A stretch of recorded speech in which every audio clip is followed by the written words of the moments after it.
Hello friends.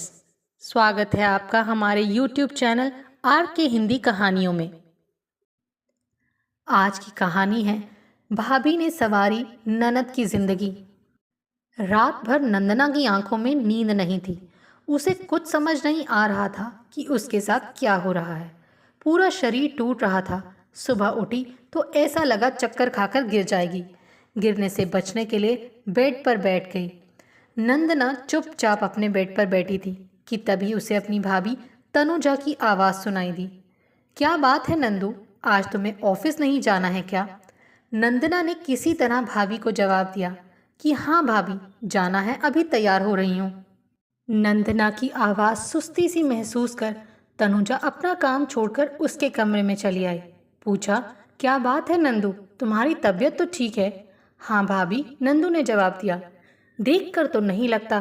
Tanuja उसका माथा छूते हुए बोली, अरे तुम्हें तो बहुत तेज बुखार है।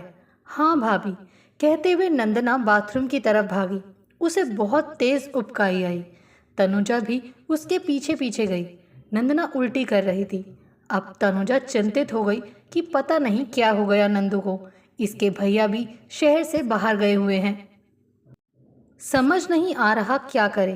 तनुजा नंदना को सहारा देकर बिस्तर पर ले आई और फिर बिस्तर पर लिटाते हुए सख्त आवाज में बोली, कोई ज़रूरत नहीं है तुम्हें ऑफिस जाने की, तुम्हारी तबीयत ठीक नहीं है। नंदना बिना कोई जवाब दिए चुपचाप लेट गई। तनुजा नंदना के लिए चाय लेने किचन में चली गई। जब वो चाय लेकर आई तो देखा कि नंदना की आंखों में आंसू टपक रहे थे। तनुजा उसके आंसू पोंछती हुई बोली, रो क्यों रही है पगली, ठीक हो जाएगी। आप मेरा कितना ध्यान रखते हो भाभी। आपने कभी मुझे माँ की कमी महसूस नहीं होने दी। हमेशा अपने स्नेह तले रखा। मेरी हर गलती को माफ़ किया। पता नहीं भाभी, मुझे कुछ अच्छा नहीं लग रहा। कुल क्या हो गया है तुझे? चाय नाश्ता कर ले, फिर डॉक्टर के पास ले चलती हूँ। तनुजा के कहने पर नंदना डॉक्टर के पास चलने को तैयार हो गई। तनुजा की सहेली माधवी बहुत अच्छी डॉक्टर है। वो नंदना को उसी के पास ले गई। माधवी ने नंदना का चेकअप करने के बाद तनुजा को अपने कैबिन में बुलाया और बोली, तनुजा, नंदना की शादी हो गई है क्या? नहीं माधवी, अभी तो नहीं हुई। हाँ, उसके रिश्ते की बात ज़रूर चल रही है। पर तू ये सब क्यों पूछ रही है? कुछ सीरियस है क्या? हाँ तनुजा, बात तो सीरियस है। नंदना प्रेग्नेंट है। लगभग 4 महीने हो चुके हैं। माधवी की बात सुनते ही तनुजा के पैरों तले से ज़मीन ही निकल गई। वो मन ही मन बुदबुदाने लगी कि नंदना, तूने ये क्या किया? 4 महीने हो गए और मुझे बताया तक नहीं। और फिर तनुजा नंदना को लेकर घर आ गई। उसकी समझ में नहीं आ रहा था कि उससे इस बारे में कैसे पूछे। तनुजा ने नंदना को दवा और खाना देकर सुला दिया। फिर सोचा शाम तक इसकी तबीयत ठीक हो जाएगी, तब इससे तसल्ली से पूछेगी कि ये सब कैसे हुआ। शाम को 5 बजे चाय लेकर तनुजा नंदना के कमरे में पहुंची तो देखा वो रो रही थी। नंदना के सिरहाने बैठते हुए तनुजा बोली, नंदू उठो, चाय पी लो, फिर मुझे तुमसे कुछ ज़रूरी बातें करनी है। जी भाभी, मुझे भी आपसे बात करनी है, कहकर नंदना चाय पीने लगी। चाय पीने के बाद दोनों एक दूसरे का मुंह देखने लगी कि बात की शुरुआत कौन पहले करे। आखिर मौन को तोड़ते हुए तनुजा बोली, नंदना, तुम्हें पता है कि तुम प्रेग्नेंट हो? नहीं भाभी, पर मुझे कुछ अजीब सा महसूस हो रहा है। नंदना की बात पर तनुजा को गुस्सा आ गया। तुम 30 साल की होने वाली हो नंदना, और तुम्हें ये पता नहीं कि तुम प्रेग्नेंट हो? 4 महीने हो चुके हैं। कैसे इतनी बड़ी बात तुमने मुझसे बताने की ज़रूरत नहीं समझी? तुम्हारे भैया को और पापा जी को क्या जवाब दूंगी मैं? दोनों ने तुम्हारी जिम्मेदारी मुझ पर छोड़ी है और तुमने ऐसा कर दिया कि मैं उन्हें मुंह दिखाने लायक नहीं रही। नंदना रोते हुए बोली, आपको पता है ना भाभी, मेरे पीरियड्स अनियमित हैं, तो मुझे पता नहीं चला कि ये सब कैसे हो गया। तनुजा अपने गुस्से पर काबू रखते हुए बोली, कौन है वो जिसे तुम प्यार करती हो? किसके साथ रहकर तुमने अपनी मर्यादा की सारी हदें लांघ दी? अगर तुम्हें कोई पसंद था तो मुझे बताती ना, मैं बात करती तुम्हारी शादी की। भाभी, मैं और भैया के बॉस वीरेंद्र। इतना कहकर नंदना रोने लगी। सत्यानाश नंदना, वीरेंद्र तो शादीशुदा है और उसके बच्चे भी हैं। वो तुमसे शादी करेगा? पता नहीं भाभी, वंदना धीरे से बोली। जब भैया ने मुझे उनसे पार्टी में मिलाया था, तो मुझे नहीं पता था कि वो शादीशुदा हैं। उन्होंने तो मुझे अभी भी नहीं बताया, ये आप बता रही हैं। नंदना की बात सुनकर तनुजा गुस्से से पगला गई। फिर नंदना के कंधे झंझोड़ते हुए बोली, अब मैं क्या करूं नंदना, तुम ही बताओ। मुझे तो समझ में नहीं आ रहा है। 4 दिनों में पापा जी और तुम्हारे भैया आ जाएंगे, कैसे उनका सामना करोगी तुम? मुझे बचा लो भाभी, भैया और पापा को पता चल गया तो मैं कहीं की नहीं रहूंगी। भैया तो मार ही डालेंगे मुझे। कुछ सोचने दो मुझे, कहकर तनुजा अपने कमरे में चली गई। सारी रात सोचते रहने के बाद उसने यही तय किया कि उसे रजत को बताना ही होगा कि नंदना प्रेग्नेंट है। भले ही गुस्सा होंगे, लेकिन कोई हल तो निकलेगा। सुबह ही तनुजा ने पति रजत को फ़ोन करके सारी बातें बता दी। सब कुछ सुनने के बाद रजत सन्न रह गया।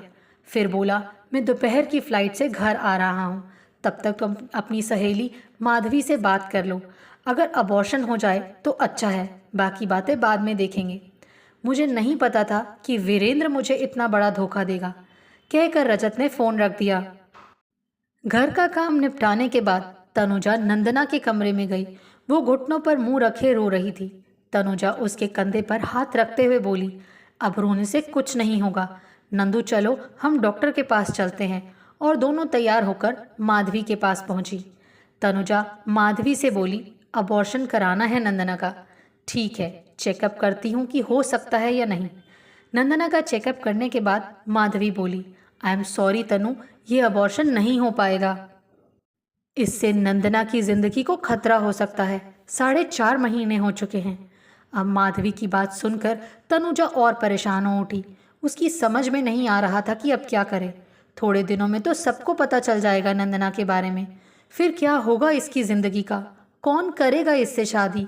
अपनी नासमझी में नंदू ने इतनी बड़ी गलती कर दी है जिसकी कीमत उसे जिंदगी भर चुकानी पड़ेगी। नंदू की हालत के बारे में सोचकर तनुजा की आंखों में आंसू आ गए। क्या करूं, कैसे संवारूं मैं नंदू की जिंदगी को? तनुजा अपना सिर हाथों में दबाए सोच ही रही थी कि तभी रजत की आवाज़ सुनाई दी। क्या हुआ तनु, सब ठीक है ना? रजत को देखते ही तनुजा उससे लिपट गई। कुछ भी ठीक नहीं है रजत, इस बेवकूफ़ लड़की ने अपनी ज़िंदगी बर्बाद कर ली। माधवी कह रही है अगर अबॉर्शन हुआ तो उसकी जान चली जाएगी। रजत झल्लाते हुए बोला, चली जाए जान इसकी, क्या मुंह दिखाएंगे हम लोगों को? कैसी बातें कर रहे हो आप? आखिर नंदू हमारी बेटी जैसी है। उसने गलती की है तो उसे सुधारना हमारी जिम्मेदारी है ना। आप हिम्मत ना हारें, कोई ना कोई रास्ता निकल ही आएगा। फिलहाल हम नंदू को घर ले चलते हैं। रजत और तनुजा नंदना को लेकर घर आ गए। गुस्से की अधिकता के चलते रजत ने नंदना की तरफ ना तो देखा, ना ही उससे एक शब्द बोला। उसे अपने आप पर भी गुस्सा आ रहा था कि क्यों उसने नंदू से वीरेंद्र का परिचय कराया। उसे पता तो था ही कि साला एक नंबर का कमीना है।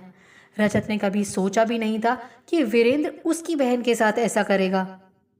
घर पहुंचकर नंदू रजत के पैरों पर गिरकर बोली, भैया मुझे माफ़ कर दो। आप बचपन से मेरी गलतियां माफ़ करते आए हो। भले ही आप मुझे पीट लो, लेकिन मुझ पर गुस्सा ना करो। रजत उसका माथा थपक कर अपने कमरे में चला गया। उस दिन तीनों में से किसी ने भी खाना नहीं खाया क्योंकि सभी परेशान थे। किसी को भी कुछ समझ नहीं आ रहा था कि क्या किया जाए। तनुजा बोली, 3-4 दिन में पापा जी आ जाएंगे, उनसे क्या कहेंगे? नंदना के बारे में सुनकर तो उन्हें हार्ट अटैक ही आ जाएगा। रजत बोला, मैं पापा से कह देता हूँ कि वो अभी कुछ और दिन चाचा के यहाँ रह लें, तब तक हम कुछ सोच ही लेंगे। ठीक है, कहकर तनुजा अपने कमरे में चली गई और नंदना भी सोने चली गई। जब रजत कमरे में आया तो तनुजा उनसे बोली, मैं सोच रही थी कि कुछ दिनों के लिए शिमला वाले भैया के पास चली जाऊं नंदना को लेकर। वहां जाकर क्या करोगी? तुम्हारे भैया तो अकेले रहते हैं ना? रजत ने कहा। हाँ, तनुजा ने जवाब दिया, शादी नहीं की है उन्होंने, सोच रही हूँ उनसे नंदना से शादी करने की बात कहूँ। वो मेरी बात नहीं काटेंगे। ये तो ठीक नहीं है तनुजा कि तुम नंदना को ज़बरदस्ती उनसे बांध दो। वैसे उन्होंने शादी क्यों नहीं की अभी तक? 37-38 साल के तो हो ही गए होंगे ना। दरअसल वो जिस लड़की से प्यार करते थे उसने उन्हीं के दोस्त के साथ अपना घर बसा लिया। तब से भैया का मन उचट गया।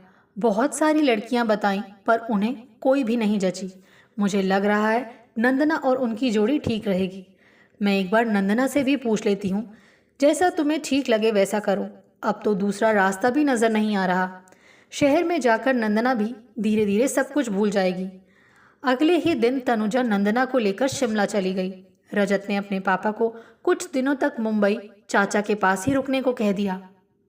शिमला पहुंचकर तनुजा ने अपने भैया विमलेश को सारी बात बताई तो वो बोले, तनु मुझे कोई एतराज़ नहीं है, मुझे नंदना पसंद है, लेकिन तू पहले उससे पूछ ले।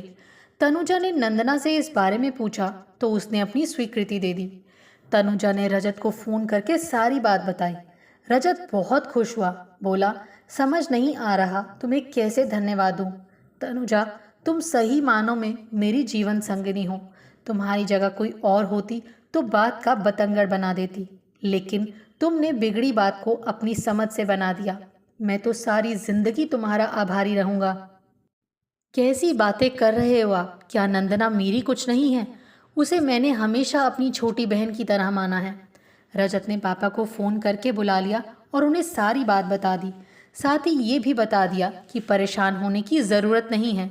तनुजा के भैया विमलेश को नंदना बहुत पसंद है और उन्होंने उससे विवाह करने की इच्छा जताई है। फिर दोनों परिवारों की रजामंदी से नंदना का विमलेश के साथ विवाह हो गया। विदाई के समय नंदना अपनी भाभी तनुजा के गले लगकर खूब रोई। बस वो यही बोले जा रही थी कि आपने मेरी ज़िंदगी फिर से संवार दी। भाभी, आप जैसी भाभी सभी को मिले। आपको हमारी ये कहानी कैसी लगी, प्लीज़ कमेंट करके ज़रूर बताइए। अगर आप इस चैनल पर नए हैं तो इसे सब्सक्राइब करें और शेयर करें। Thank you.